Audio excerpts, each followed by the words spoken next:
아버지, 잠시 통화 가능하세요? 무슨 일이야? 제가 물었습니다. 아들은 잠시 망설이다가 입을 열었습니다. 아버지, 사실은 아버지를 요양원에 모실까 고민하고 있었습니다. 뭐라고? 지금 나를 쫓아내겠다는 말인가? 아니에요. 그런 뜻이 아닙니다. 아버지 건강을 위해서예요. 전화를 끊었습니다. 거짓말하지 마라. 어젯밤 너희들이 나눈 이야기 내가 다 들었다. 안녕하세요. 여기 코스트 오브 라이프입니다. 오늘 사연을 보내주신 박경수 할아버지께서는 우리가 모두 공감할 수 있는 일상적인 이야기를 들려주셨습니다. 주변의 평범한 가족들이 겪는 이야기 속에서 사랑, 갈등, 고통, 그리고 화해의 감정을 느낄 수 있다고 하셨죠. 이제 박경수 할아버지의 이야기를 함께 들어볼까요? 안녕하세요. 저는 박경수입니다. 올해 72세이고 1952년생 용띠입니다. 이 집에서 산 지도 벌써 40년이 흘렀네요. 아내와 함께 살던 행복한 시간이 엊그제 같은데 지금은 혼자입니다. 결혼 당시 우리는 아주 가난했어요. 작은 방 하나를 빌려 시작했지만 조금씩 돈을 모아나갔습니다. 저는 자동차 산업이 급성장하던 시기에 현장에서 일하는 노동자였고 아내는 집안 살림을 돕기 위해 재봉과 수선을 했습니다. 매일 새벽부터 밤늦게까지 일했지만 젊었던 그 시절 꿈을 향해 달려가는 것이 힘든지도 몰랐습니다. 어느 날 아내가 말했어요. 여보, 이렇게 열심히 하면 언젠가 큰 집에서 살 수 있겠지. 그때 저는 그녀의 거칠고 상처난 손을 잡으며 대답했습니다. 그래, 우리가 계속 열심히 하면 꼭 이룰 수 있어. 첫 아이가 태어난 날에도 우리는 이 아이를 위해 더 열심히 일하겠다고 다짐했습니다. 우리의 꿈은 한순간도 흔들리지 않았어요. 아이를 볼 때마다 꿈은 더욱 간절해졌고 그 열망이 우리를 더욱 강하게 만들었습니다. 결국 10년 후 우리는 가족 모두가 꿈꾸던 첫 집을 마련하게 되었습니다. 그 순간의 감격은 말로 다 할 수 없었습니다. 지금 우리가 살고 있는 집입니다. 처음 이사했을 때 느낀 기쁨은 형언할 수 없었습니다. 우리는 마침내 꿈을 이뤘습니다. 키운 집에서 살 수 있느냐고 물었던 날을 기억합니다. 우리는 함께 그것을 이루었습니다. 이 말을 하면서 제 눈에서 눈물이 흘러내렸습니다. 제 말을 듣고 있던 제 아내도 제 눈이 빨개지며 말했습니다. 그래, 맞아. 우리가 함께 이룬 꿈이야. 정말 놀라운 일을 해냈어. 여보, 당신과 함께라면 뭐든 할 수 있을 것 같아.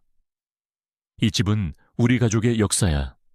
내 아이가 자라는 것을 지켜보며 보낸 시간. 우리가 온갖 가족 행사를 함께 보낸 공간. 집 안의 모든 시간과 모든 공간이 소중했어. 시간이 지나면서 벽지도 바꾸고 가구도 새로 사고 정원도 손질했다. 이 집은 점점 우리의 일부가 되었다. 하지만 시간이 지나면서 변화도 생겼다. 사랑하는 아들이 어른이 되어 결혼을 하고 새로운 가족이 생겼다. 처음에는 우리 집에 들어온 며느리와 모두가 화목했다. 웃음이 가득했다. 아빠, 이 집 정말 좋다. 아이들이 잘하면 완벽할 거야. 우리 재현이가 잘할 때처럼. 응, 우리 아들과 아기가 행복하게 가정을 꾸릴 수 있다면 그걸로 좋게. 그 평화로운 시간은 너무 짧아서 과연 존재했을까 싶었다. 새로운 가족이 생기면서 가족끼리 갈등이 점점 더 심해졌고 우리의 일부였던 이 집에 점점 소외감을 느꼈다. 아내도 나와 똑같은 생각을 했나 보다. 그는 심호흡을 하고 말했다. 여보, 우리가 꿈꿨던 이 집이 요즘 훨씬 낯설어 보여. 괜찮아. 지금은 상황이 바뀌었기 때문에 낯설어 보일 수도 있어. 우리가 함께라면 극복할 수 있어. 이 집은 우리의 희망과 온갖 추억으로 가득 차 있어. 아내가 같은 문제로 힘들어하는 것을 보고 나는 할 수 있는 최선을 다했다. 내 말은 아내뿐만 아니라 나 자신에게도 위로가 되었다. 그리고 아내를 생각하며 가족을 위해 더 열심히 일해야겠다고 생각했다. 그날 아내와 더 많은 이야기를 나누었으면 좋았지만 지금은 지난 일을 후회합니다. 아내는 그 후 얼마 지나지 않아 갑자기 세상을 떠났습니다. 아내가 살아계신 동안은 우리 가족에게 마지막으로 평화로운 시간이었고 홀로 남겨진 저는 이 집이 제 곁에 있는 유일한 존재라고 느꼈습니다. 동시에 이 집은 곧 모든 갈등의 중심이 되었습니다. 아들이 결혼하기 전에는 아들이 아직 제 눈에는 유머 감각이 없는 아이였기 때문에 아들이 좋은 결혼 생활을 할 수 있을지 걱정이었습니다. 며느리가 될 여자와 이야기를 나누자 불안은 금세 사라졌습니다. 정말 당신의 엄마와 아빠를 보고 싶었습니다. 재현이에게서 많은 이야기를 들었습니다. 따뜻한 미소와 며느리의 따뜻한 말에 불안은 사라졌습니다. 당신을 보고 반갑습니다. 함께 좋은 가족이 되자. 아들의 결혼식 날, 아내가 아들과 며느리의 행복한 모습을 보고 울면서 여보, 우리 아들이 너무 행복해 보여. 이렇게 좋은 가족이 있어서 다행인가 보다. 라고 말하며 손을 꼭 잡았습니다. 아내가 고개를 끄덕이며 대답했습니다. 맞아요. 정말 감동적이에요. 우리 가족이 더 행복해질 거예요. 이사하기에는 부담스러웠을 텐데 며느리가 아들과 함께 우리와 함께 살고 싶어 했어요. 며느리가 집에 들어오자 집안이 밝아졌어요. 요리도 잘하고 집안일도 꼼꼼히 했고 아들은 아내가 해준 일을 하면서 더 부지런하고 온순해졌어요. 며느리가 수줍게 웃으며 말했습니다. 엄마, 아빠, 우리에게 좋은 소식이 있어요. 맞아요.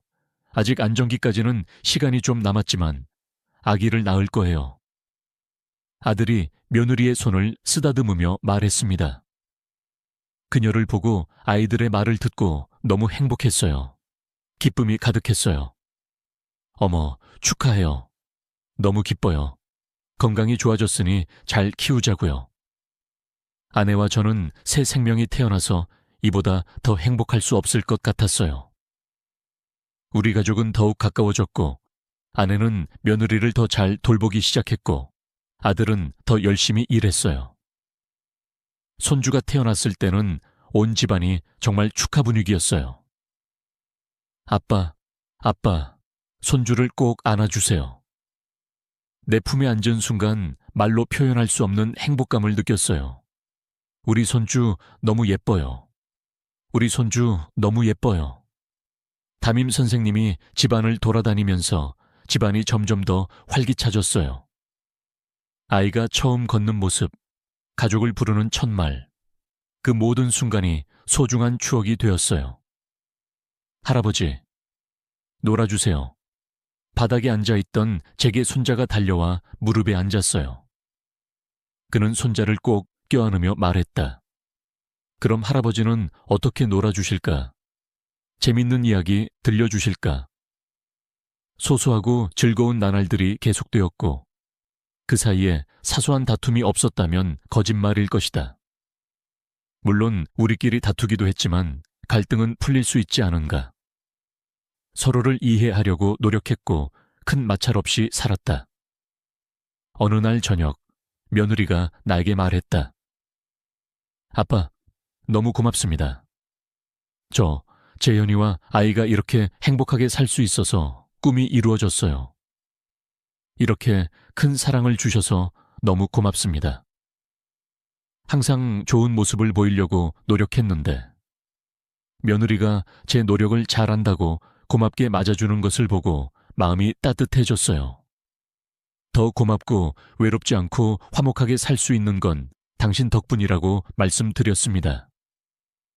시간이 지나면서 가족 관계에 균열이 생기기 시작했습니다. 아들의 사업이 잘 안 돼서 경제적 어려움이 생겼습니다. 며느리 얼굴에도 조금씩 나타나기 시작했습니다. 그림자가 드리워지기 시작했다. 아내가 갑자기 세상을 떠난 뒤로 가족들의 관계에 미묘한 변화가 생겼다. 내 생각에는 아들과 며느리 사이에 작은 갈등이 있는 듯했다.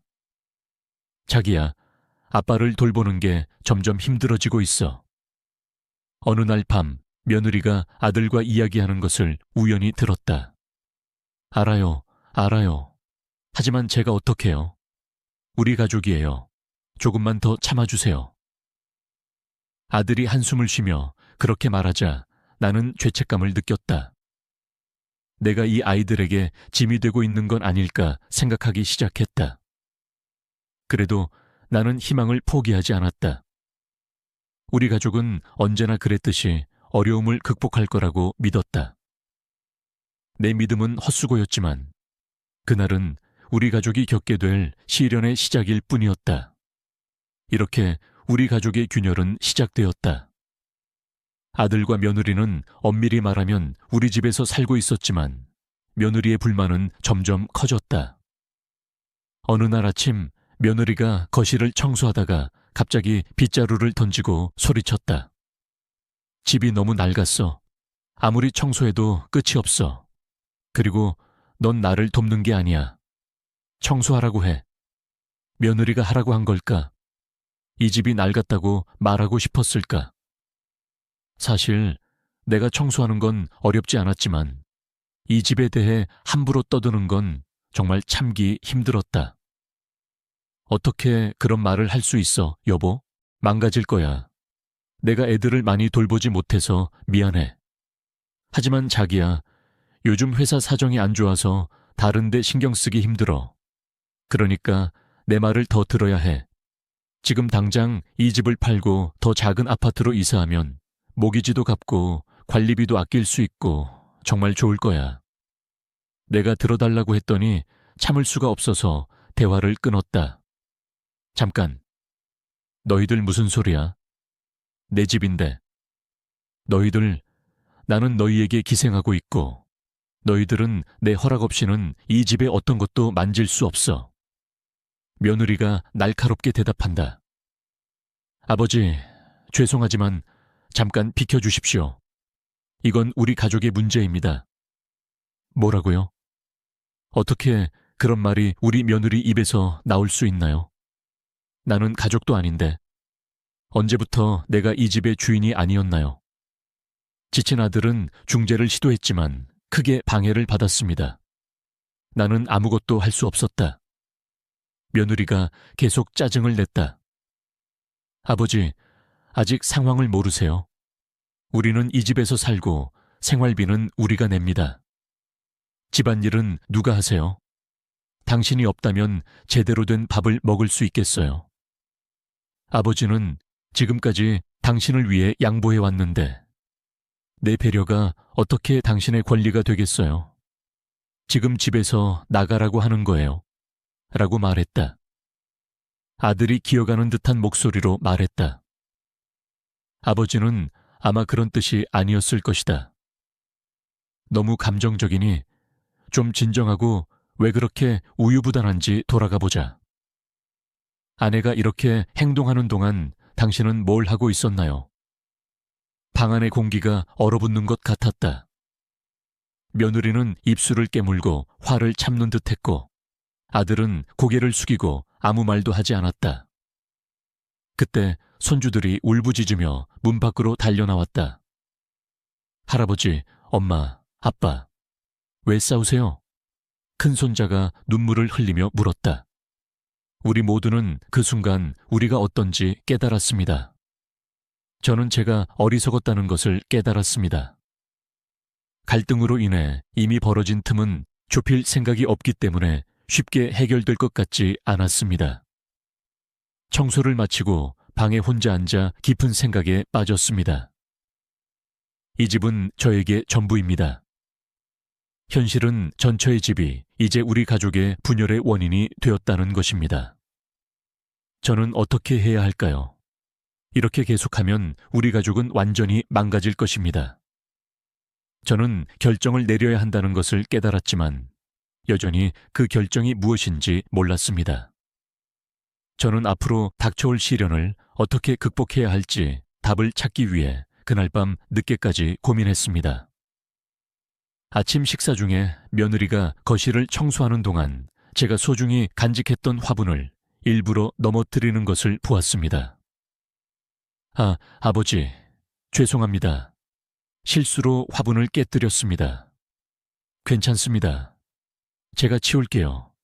내가 말을 마치기도 전에 며느리가 내 말을 가로채며 말했다. 아버지, 이제 이런 오래된 물건들이 집안을 칙칙하고 지저분하게 보이게 해요.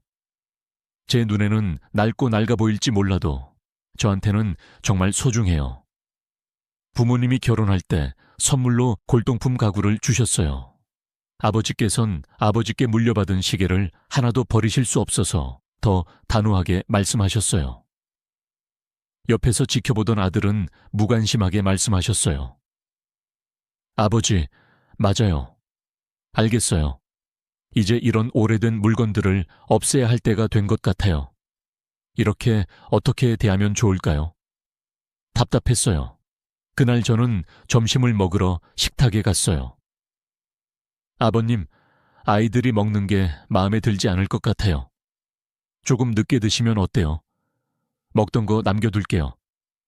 아니, 남은 거 먹으라고 어떻게 말씀드릴 수 있을까요? 따로 차려드릴 테니 비켜주세요. 아버지, 아이들이 좀 불편해해요. 나중에 따로 차려드릴게. 당신 댁으로 가세요. 나는 침묵 속에 내 방으로 들어갈 수밖에 없었다.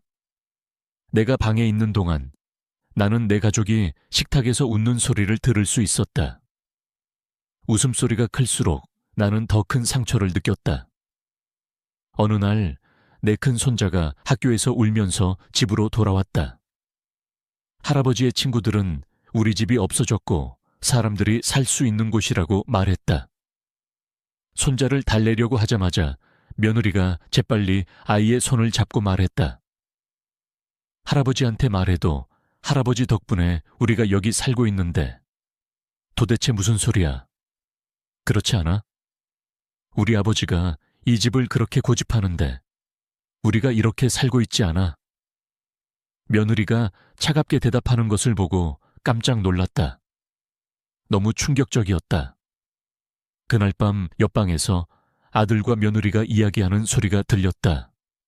자기야, 아빠를 요양원에 보내면 어때? 너한테는 힘들겠지만 아빠는 싫어할 거야. 아니, 자기야, 아빠 때문에 우리 집이 무너지고 있어. 못 느끼지? 그리고 아이들 교육은 어때? 그리고 우리 미래는 내가 알아. 내일 알아낼게. 다음 날 아침 아들이 나에게 왔다. 아빠, 잠깐 이야기할 수 있어. 그럼 무슨 일이야? 나는 물었습니다. 아들은 망설이다가 말을 시작했습니다.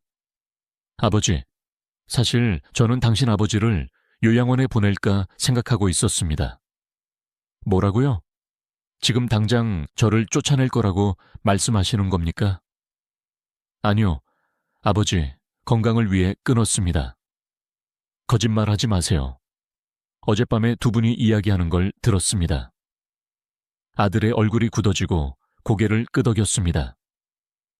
네, 아버지, 이게 우리가 할 수 있는 최선이고 이제 우리 가족을 위해 결정을 내리시기를 바랍니다. 분노와 슬픔이 뒤섞인 목소리로 말했습니다. 어떻게 그럴 수 있나요? 저는 평생 당신을 위해 살았고 냉정하게 살았습니다. 아버지, 당신이 사셨던 곳에서는 과거는 과거이고 이제 저는 현재에서 살아야 합니다. 그렇다면 당신을 놓아드리겠습니다. 아들은 당황한 듯 말했습니다. 아버지, 그게 아닙니다. 아들을 막으려고 손을 들었습니다. 제가 처리하겠습니다. 그러면 당신들이 서로 잘 살 수 있을 겁니다. 그 순간 제 마음속에서 결정이 형성되기 시작했습니다. 이렇게 계속될 수 없다고 생각했습니다. 가족을 보호하기 위해, 그리고 어쩌면 이 가족에게 마지막 교훈을 주기 위해 행동해야 했습니다. 제가 그렇게 말했을 때 가끔 결정을 내리기도 하는데 아들은 놀란 표정으로 나를 바라보았습니다. 아버지, 무슨 말씀이신가요? 곧 알게 되실 테니까 더 이상 말하지 않았습니다. 이제 더 이상 물러설 곳이 없다고 생각했습니다. 아들과 며느리만 바라보며 수동적으로 살아온 제가 불쌍했고 이제 스스로 운명을 개척해야 할 때라고 생각했습니다. 의존하지 않고 스스로를 돌보는 삶. 며느리와 아들에게 제 의지가 있다고 말한 후로 그들의 태도가 바뀌었습니다. 그리고 아들과 며느리의 행동을 더 주의 깊게 관찰하기 시작했습니다. 어느 날 아침 저는 부엌에 있는 줄도 모르고 그들이 계속 이야기하는 것을 우연히 들었습니다. 며느리의 걱정 어린 목소리가 들렸습니다. 여보, 만약 당신 아빠가 갑자기 마음을 바꿔서 요양원에 가고 싶어 하지 않는다면 어떡해요? 걱정하지 마세요.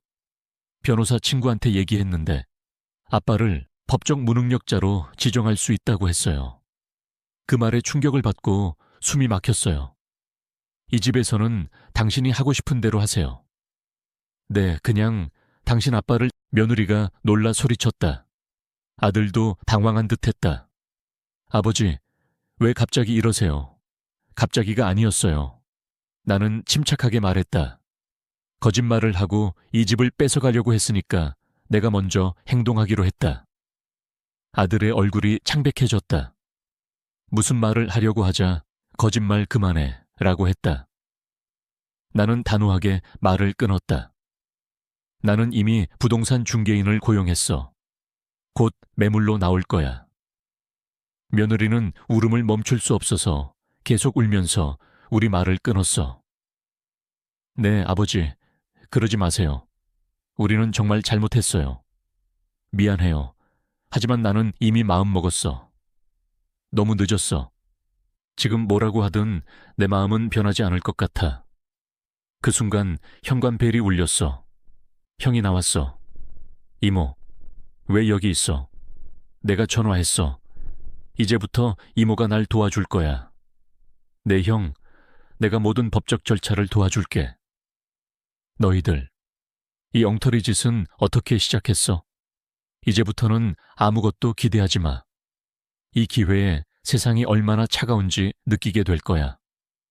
아들과 며느리의 얼굴이 창백해졌어. 아버지, 다시 생각해 보세요. 정말 미안해요. 이미 결정했어. 이 집은 한 달 안에 팔릴 거야. 그동안은 갈 곳을 새로 찾아보는 게 낫겠어. 그럼 아버지, 어디 가세요? 며느리가 떨리는 목소리로 물었다. 그건 당신하고 상관없는 일이야. 내가 내 인생을 책임질 테니 당신 인생을 책임져. 그날 밤 집안 분위기는 무거웠다. 아들과 며느리가 내 결정을 바꾸려고 애썼지만 나는 흔들리지 않았다. 아버지, 우리는 정말 틀렸어요. 한 번만 더 기회를 주세요. 아들이 간절히 간청했다. 나는 숨을 들이쉬고 대답했다. 너는 내 아들이고 나는 너를 영원히 사랑할 거야. 재현아, 하지만 이번엔 돌이킬 생각이 없어. 내가 신뢰를 저버렸으니까. 며느리가 한숨을 쉬며 말했다. 아버지, 우리는 어리석었어요. 내 욕심 때문에 잘못한 게 아니에요. 내가 다 선동한 거예요. 아들을 위해서라도 이번만은 용서해 주세요. 제발 용서해 주세요. 용서해 줬지만 이 집에서 같이 사는 건 이제 불가능해. 우리 모두에게 새로운 시작이 필요하다고 생각했어요. 다음 날 부동산 중개업자들이 집을 보러 오기 시작했습니다. 아들과 며느리는 무기력한 표정으로 이 모든 것을 지켜보았습니다.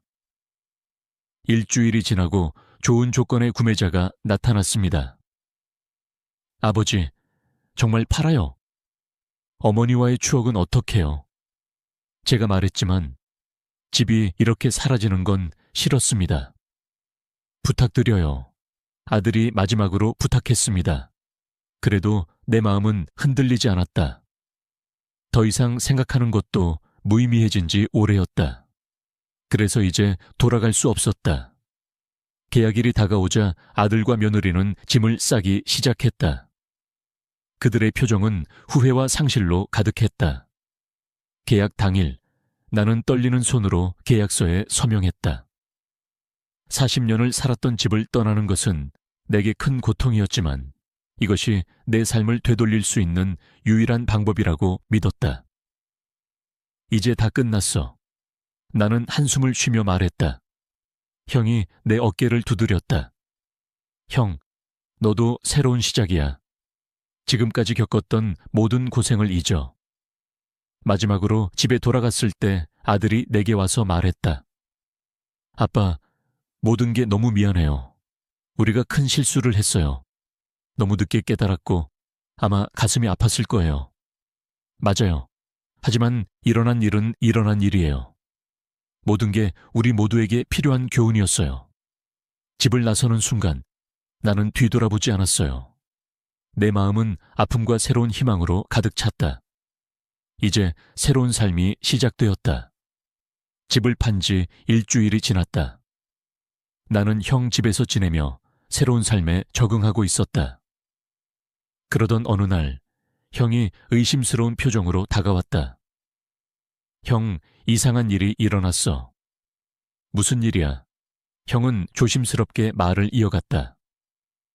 형이 판집의 새 주인이 이사를 안 오고 아무도 그의 신원을 모른다고 했다. 무슨 뜻이야? 우리는 분명히 계약서에 서명을 했는데 전화가 울렸다. 형이 전화를 받고 다시 전화를 걸었다. 형의 부동산 중개인이 전화를 받았다. 안녕하세요, 선생님. 죄송하지만 집의 새 주인이 당신을 만나고 싶어 한다고 합니다. 당황스러워서 무슨 일인지 물었습니다. 무슨 말씀이신가요? 계약은 이미 완료되었습니다. 네, 맞아요. 하지만 중요한 논의가 있다고 했습니다. 오늘 오후에 시간 되세요? 걱정되었지만 특별히 거절할 이유가 없어서 대답했습니다. 그럼 어디서 만나요? 너가 거래한 집에서 새 주인이 그걸 하고 싶다고 했어. 전화를 끊고 나서는 무슨 일인지 알 수 없었어. 오후에 형과 나는 그 집으로 향했어. 내가 거기에 가서 형을 만나기 전까지는 알 수 없었던 일이야. 우리가 문에 도착했을 때 낯선 남자가 우리를 맞이했어. 안녕, 들어와.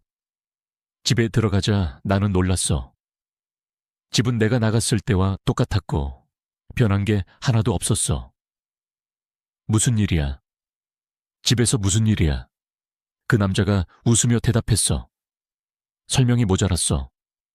사실 이 집은 살기 위해 산 게 아니야. 무슨 소리야? 매영아, 사실 나는 죽은 언니의 동생이야. 이렇게 된 걸 보고 미안하지만 언니의 장의사와는 인연을 끊었지만 언니와 가끔 연락을 주고받는 사람은 나 혼자였어. 언니와 저는 각자의 자리에서 잘 지냈고 저는 외국에 살고 있어서 오래전에 헤어져서 못 뵙고 있지만 언니와의 마지막 약속을 지키고 싶었습니다. 언니는 이 집에 무슨 일이 있어도 꼭 지켜달라고 부탁했습니다. 사실 저는 외국에서 살기 힘들었지만 이렇게 성공할 수 있었습니다. 매형님은 몰랐을지 몰라도 제가 처음 외국에서 살기 시작했을 때 언니가 많은 도움을 주었습니다. 언니 덕분에 먼 나라에서 잘 살 수 있었습니다. 너무 충격적이어서 무슨 말을 해야 할지 몰랐습니다. 언니의 편지를 받고 바로 찾아가고 싶었지만 그러지 못했습니다. 당시 사정도 있었지만 그렇게 하지 못해 너무 후회했습니다. 그래서 언니의 마지막 소원을 꼭 들어주고 싶었습니다. 그 후로도 계속 매형님의 삶을 지켜보았습니다. 그리고 이 집이 매물로 나오자 저도 나서야 할 때가 된 것 같았습니다. 그때 떨리는 목소리로 이 집을 물었습니다. 내가 한 일은 이 집을 일시적으로 지키는 것뿐이었다. 내 매형이 이 집에서 계속 살았으면 좋겠다. 나는 망설이며 그 자리에서 그를 꼭 껴안았다. 그때 현관문이 열리고 아들과 며느리가 들어왔다. 아버지, 여기서 뭐 하세요? 아들이 놀라 소리쳤다. 며느리도 당황한 기색이었다. 도대체 무슨 일이야? 남이라는 남자가 상황을 설명하자 모두가 아무 말 없이 서로를 바라보았다. 아버지, 정말 큰 실수를 했습니다. 아들은 눈물을 글썽이며 말했다. 며느리도 그것을 느끼고 말했다. 정말 죄송합니다, 아버지. 우리는 욕심이 많고 우리 것이 아닌 것을 탐했습니다. 돌아가신 어머니, 너무 부끄럽습니다. 나는 천천히 일어나 그들을 바라보았다. 이제 어떻게 알겠어요? 이 집은 여전히 당신 것이고 당신이 무엇을 선택하든 당신 뜻대로 될 것입니다. 나는 깊은 한숨을 쉬었다. 이제 나는 또 다른 결정을 내려야 할 때였다. 가족을 용서하고 다시 시작할지, 아니면 정말 새로운 삶을 시작할지에 대한 생각을 정리하고 싶었다. 모든 일이 너무 갑작스럽게 일어나서 생각할 시간이 없다고 말하고 집을 나서면서 갑자기 하늘을 올려다보았다. 그렇게 저는 인생의 또 다른 갈림길에 서게 되었습니다. 이번에는 어떤 선택을 할지 전혀 몰랐습니다. 집의 소유권이 제게 돌아온 후 저는 한동안 형네 집에서 지내며 깊은 고민에 빠졌습니다. 그러는 사이에 아들과 며느리가 작은 새방으로 이사를 갔다는 소식을 들었습니다. 한 달 후 여동생이 조심스럽게 말을 걸었습니다. 아들 소식 들으셨어요? 아니요, 별로 연락이 없었습니다. 여동생이 한숨을 쉬며 말했습니다. 아들 재현이 회사에서 해고당했다고 들었어요. 스트레스 때문에 실수를 많이 했다고 하더라고요. 그 말을 들었을 때 가슴이 아팠습니다. 하지만 아무 말도 하지 않았습니다. 며칠 후 저는 길거리에서 며느리를 우연히 만났습니다. 며느리가 매우 이상하게 보였습니다. 마치 나를 찾아낸 듯 놀란 목소리로 물었습니다. 아버지, 잘 지내세요? 제 질문에 며느리의 눈에 눈물이 고였습니다. 죄송해요, 아버지. 정말 큰 실수를 했습니다. 솔직히 지금은 참기 힘들어요. 며느리의 말을 듣고 마음이 복잡해졌어요. 남편이 직장을 잃었고 저는 아르바이트로 겨우 생계를 이어가고 있어요. 아이들 학비도 못 내요. 며느리가 흐느끼며 그러니까 힘내세요 라고 했어요. 저는 잠시 침묵하다가 그래요, 힘내세요 라고 말했어요. 헤어진 후 집에 돌아와서 깊은 생각에 빠졌어요. 마음 한구석에서는 그들을 돕고 싶었지만 동시에 이 멍청한 놈들의 배신을 쉽게 용서할 수 없었어요. 일주일 후 아들이 전화를 했어요. 아들의 목소리가 떨리는 게 느껴졌어요. 아버지, 저예요. 왜 그래? 아들은 잠시 머뭇거리다가 이혼하기로 했어요 라고 말했어요. 너무 충격적이어서 제 말을 잊을 수가 없었어요. 아들은 계속해서 말했다. 아내와 저는 너무나 원망해서 관계가 돌이킬 수 없을 정도로 악화되었습니다. 저는 이것이 아이들을 위해 최선이라고 생각합니다. 그래서 간신히 전화를 받았습니다. 당신의 선택이니 당신이 하고 싶은 대로 하세요. 전화를 끊고 나는 오랫동안 창밖을 바라보며 생각에 잠겼다. 내가 그렇게 사랑했던 가족이 이렇게 무너지는 것을 보는 것은 가슴 아픈 일이었다. 며칠 후 며느리가 아이들을 데리고 우리 집에 왔다. 아빠, 죄송하지만 좀 무리한 부탁을 하려고 왔습니다. 며느리는 고개를 숙이고 알겠습니다. 한번 봅시다. 아버지, 한 번만 더 기회를 주시겠어요? 이번에는 정말 잘할게요. 라고 말했다. 나는 잠시 침묵했다. 그동안 많은 일들이 있었고 나는 여전히 마음 한구석에 그들을 믿지 못하는 마음이 있었다. 하지만 동시에 그들이 겪은 고난을 통해 정말로 변했을지도 모른다는 생각이 들었다. 네가 정말로 변했는지 확인할 시간이 필요해. 그러고 나서 결정을 내릴게. 아들은 눈물을 글썽이며 고개를 끄덕였다. 그날 밤 나는 오랜만에 가족 사진 앨범을 펼쳤다. 행복했던 시절의 사진을 보며 눈물이 났다. 여보, 우리 가족은 다시 행복해질까? 나는 항상 너에게 도움을 받았고, 이렇게 죽는다면 너를 마주하는 게 부끄러울 거야. 창밖의 달빛을 바라보며 나는 미래에 대해 생각했다. 비록 가족의 붕괴를 겪었지만 이것이 새로운 시작이 될지도 모른다는 생각이 들었다. 하지만 그 길이 쉽지 않을 거라는 것도 알았다. 가족 간의 갈등을 겪고 나서 나는 조금씩 내 삶을 재정비하기 시작했다. 아들, 며느리, 손주들이 아직 집에 있고 그들과의 관계도 여전히 불편했지만 나만의 공간을 만들려고 노력했다. 어느 날 아침 TV에서 노인 건강운동 프로그램을 봤다. 좋아, 한번 해볼까? 속으로 말하며 천천히 동작을 따라했다. 처음에는 어색했지만 매일 조금씩 하다 보니 몸이 조금 가벼워지는 걸 느꼈다. 한 달쯤 지난 듯 며느리가 조심스럽게 말을 건넸다. 아빠, 요즘은 매일 아침 운동을 하시는 것 같은데 나도 같이 해도 될까? 잠깐 망설였지만 아빠가 원하시면 괜찮을 것 같아서 같이 하자. 아침 운동은 어색하게 시작했지만 점차 대화가 열리기 시작했다. 그러다가 우연히 복지관에서 영어 수업을 한다는 광고를 봤다. 어렸을 때 배우고 싶었지만 기회가 없었던 영어를 배우고 싶었기 때문이다. 고민 끝에 등록하기로 했다. 수업 첫날, 나는 설레는 마음으로 교실에 들어갔다. 비슷한 나이대의 사람들이 있었고 젊은 선생님이 밝은 미소로 우리를 맞이해 주셨습니다. 선생님은 영어로 우리를 맞이해 주셨습니다. 저를 포함한 학생들은 어색하게 영어로 대답했습니다. 수업은 생각보다 힘들었습니다. 알파벳부터 시작해서 간단한 인사도 배웠지만 발음조차 쉽지 않았습니다. 하지만 새로운 것을 배우는 설렘에 힘을 얻어 열심히 따라갔습니다. 집에 돌아와 영어를 공부하고 있을 때 큰 손자가 방으로 들어왔습니다. 손자가 호기심에 할아버지, 뭐 하세요? 라고 물었습니다. 할아버지, 영어도 공부하고 계시잖아요. 손자의 눈이 휘둥그레졌습니다.